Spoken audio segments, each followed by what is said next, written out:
అందరికీ నమస్కారం అండి. బాజీరావు ఏఏ స్కూల్కి వెల్కమ్ అండి.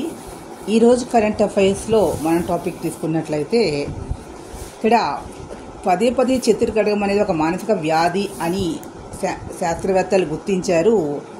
అయితే చేతులు మురికిగా ఉండడం వల్ల చేతులు కడగడం అనేది కరెక్టే, కానీ అవసరం లేకపోయినా కడగడం అనేటటువంటిది ఒక డిసీజ్ అని దీన్ని 1950-60 మధ్యలో దీనికి నయం చేయలేమని అని అనుకున్నారు. కానీ 1966లో మేయర్ అనేటటువంటి మానసిక శాస్త్రజ్ఞుడు exposure and responsive prevention therapy ERP అనే చికిత్సా విధానాన్ని కనిపెట్టాడు. అంటే ఊపిరితిత్తులతో బాధపడుతున్న వ్యక్తికి ఎలాంటి మందులు వాడాలి అనే విషయాన్ని 1980లో selective serotonin reuptake inhibitor SSRI చికిత్స, అదేవిధంగా అమెరికా ఔషధ నియంత్రణ సంస్థ FDA అనేది దీనికి అనుమతి ఇచ్చింది. ఈ 4 దశాబ్దాల తర్వాత ఆధునికమైనటువంటి నాన్ ఇన్వేజేషన్ బ్రెయిన్ సిమ్యులేషన్ చికిత్స NIBPS అనేది రీసెంట్గా చేస్తూ ఉన్నారు. దీన్నే ట్రాన్స్క్రేనియల్ మ్యాగ్నెటిక్ సిమ్యులేషన్ TMS మెరుగైన చికిత్స అని FDA అనేది ధృవీకరించింది అనేది ఇక్కడ గుర్తుపెట్టుకోండి. అంటే ఇక్కడ మనకి క్లినికల్ సైకాలజిస్ట్ పర్యవేక్షణలో 30 గంటల సేపు ERP చికిత్స, 20 గంటల సేపు TMS చికిత్స అనేది చేస్తారు. అంటే యోగా, కళలు, ఇలాంటి సంగీతం లాంటివి కూడా ఇందులో ఉంటాయి అనేది ఇక్కడ గుర్తుపెట్టుకోవాల్సిన అవసరం ఉంది. నెక్స్ట్ పాయింట్ వచ్చి ఎకానమీ సెక్షన్లో తెలుగు రాష్ట్రాల్లో మనకి చిన్న సన్నకారు రైతులు, మధ్య తరహా రైతులు 60% మంది ఉన్నారు. వీళ్ళు చాలా చిన్న కమతాయిలో వ్యవసాయం చేస్తూ ఉంటారనేది ప్రధానము. 2 రుణ సదుపాయం అనేది కూడా చాలా కష్టమని. 3వ పాయింట్ సేద్యం తగిన గిట్టుబాటు రావటం లేదని. రాయలసీమలో రైతుల వార్షిక తలసరి ఆదాయం 45,000 అయితే తెలంగాణలో 48,000. కేంద్ర వ్యవసాయ శాఖ 2024-25 సర్వే ప్రకారంగా ప్రధానమంత్రి ధనధాన్య కృషి యోజన అనే దాన్ని ఏర్పాటు చేసింది.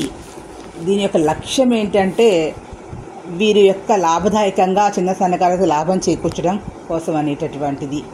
ఇది 100 జిల్లాల్లో పంట దిగుబడులు వెనుకబడినట్టు 100 జిల్లాల్లో పంట దిగుబడిని పెంచడం ద్వారా 1.7 కోట్ల రైతులకు అదనపు ఆదాయాన్ని సమకూర్చడమే ప్రధానమంత్రి ధనధాన్య యోజన PMDDKY యొక్క లక్ష్యం.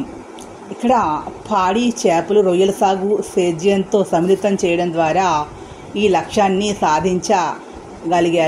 సాధించాలి అనేది ఒక సంకల్పాన్ని అయితే పెట్టుకున్నారు. దీంతో పాటుగా సైడ్గా కూడా ఇవి కూడా చేయాలి అని. ఇప్పటికే 11 కేంద్ర మంత్రిత్వ శాఖల ద్వారా అమలు చేస్తున్నటువంటి 36 పథకాలను ధనధాన్య యోజన అనే గొడుగు కిందకి తీసుకుని వచ్చారు. ఈ పథకానికి ఏపీ, తెలంగాణలో సంవత్సరానికి 24,000 కోట్లు కేటాయిస్తారు. అయితే ఆంధ్రప్రదేశ్లో సత్యసాయి, అనంతపురం, అల్లూరు సీతారామరాజు, అన్నమయ్య జిల్లాలని, తెలంగాణ నారాయణపేట, జోగులాంబ గద్వాల, జనగామ, నాగర్ కర్నూలు జిల్లాలని ఎంపిక చేశారు. ఇక్కడ 1 మోర్ పాయింట్ గుర్తుపెట్టుకోవాల్సింది ఏంటంటే ఇక్కడ ఈ 4 ఆంధ్రప్రదేశ్ పాయింట్ ఆఫ్ వ్యూలో తీసుకుంటే కేవలం 4 జిల్లాల్లోనే పంట దిగుబడులు జాతీయ సగటు కన్నా కూడా 20-40% వరకు తక్కువగా నమోదవుతున్నాయని, 70% పైగా రైతులు వర్షాధార వ్యవసాయమే ఆధారంగా ఉందని, చిన్న కామతాలే కాబట్టి సాగునీరు సరఫరా, సంస్థాపరమైన రుణాలు, నిల్వ, మార్కెట్ సౌకర్యాలు అన్నీ కూడా పరిమితంగా ఉండవని ప్రతిబంధకాలుగా ఉన్నాయి. కాబట్టి ఈ జిల్లాల్లో ఉద్యానవన పంటలుకి అనువుగా ఉన్నటువంటి భౌగోళిక పరిస్థితులు ఉన్నాయి. కాబట్టి ఇక్కడ పప్పు నూనె గింజల సాగుకి ఈ ప్రాంతం భౌగోళికంగా యోగ్యమైనది అని చెప్పి రిపోర్ట్ ఆధారంగా చెప్పారు. ఏపీలో ఉన్నటువంటి అంటే ఈ యొక్క ఆంధ్రప్రదేశ్లో కూడా అన్ని చోట్ల భూసారములో తేడా ఉంది, వర్షపాతాల్లో తేడా ఉంది, దిగుబడులు తేడా ఉంది, రైతుల ఆదాయాలు కూడా తేడాగా ఉన్నాయి.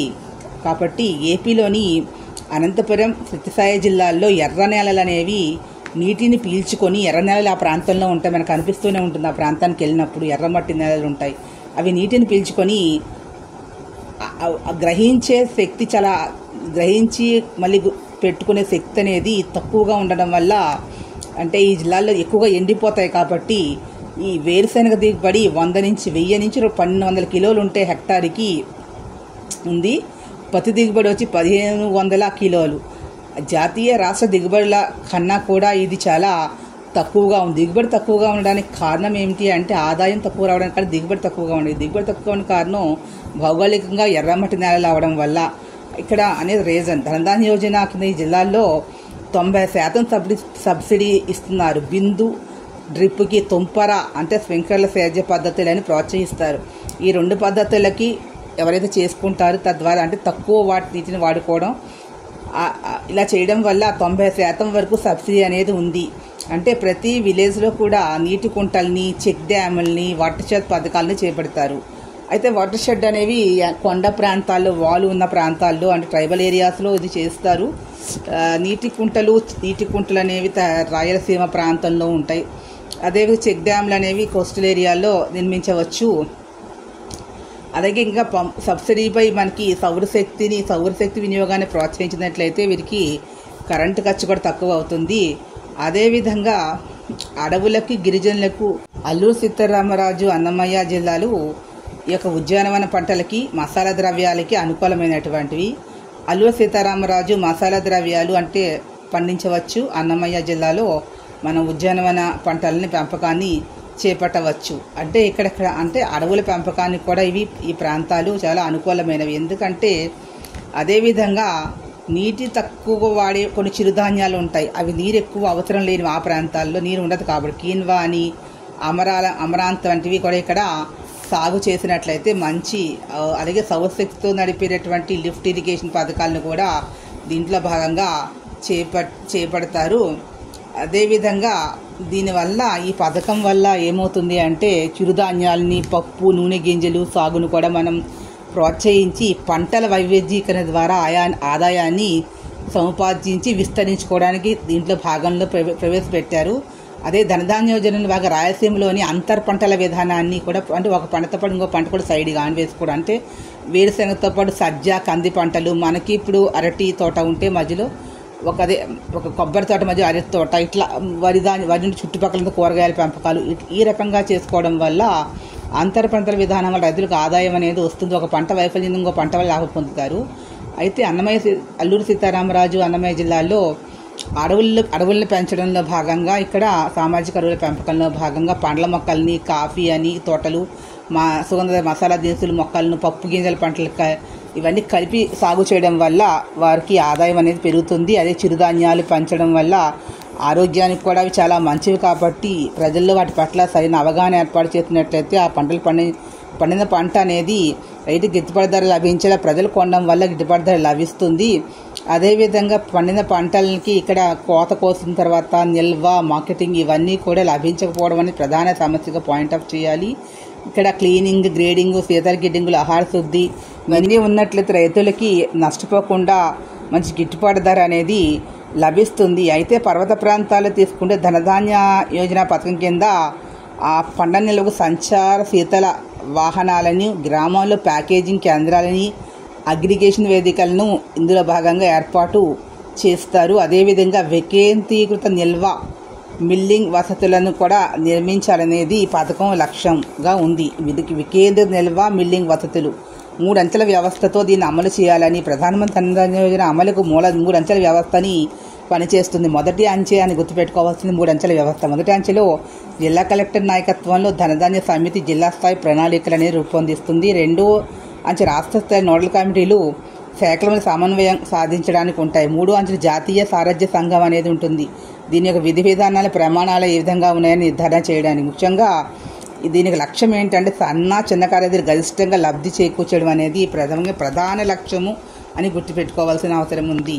అదేవిధంగా పంట దిగుబడిలో 15 నుంచి 20% పెరుగుదల అనేది కనిపిస్తుందని, నీటిపారుదల విస్తీర్ణం 20 నుంచి 30% పెరుగుతుందని, పంట కోతల తర్వాత నష్టాలు 8% లోపల తగ్గించవచ్చునని, రైతుల యొక్క నికర ఆదాయాలని 20 నుంచి 30% పెరగలవని చెప్పి ఇది లక్ష్యాలుగా దీన్ని ఏర్పాటు చేశారని గుర్తుపెట్టి. ఈ వీడియో మీకు నచ్చినట్లయితే ప్లీజ్ సబ్స్క్రైబ్ చేయాలి. మరిన్ని వీడియోస్ మీ ముందుకు వస్తాను.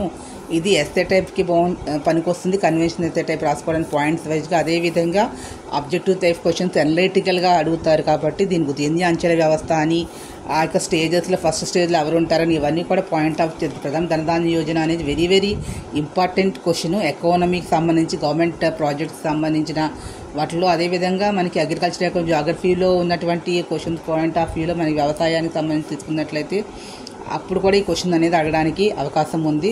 సో చదివి గుర్తుపెట్టుకోండి. కామెంట్ బాక్స్లో కామెంట్స్ తెలియజేయండి. Please subscribe my channel. Thank you to all. మరి మీ ముందుకు వస్తాను.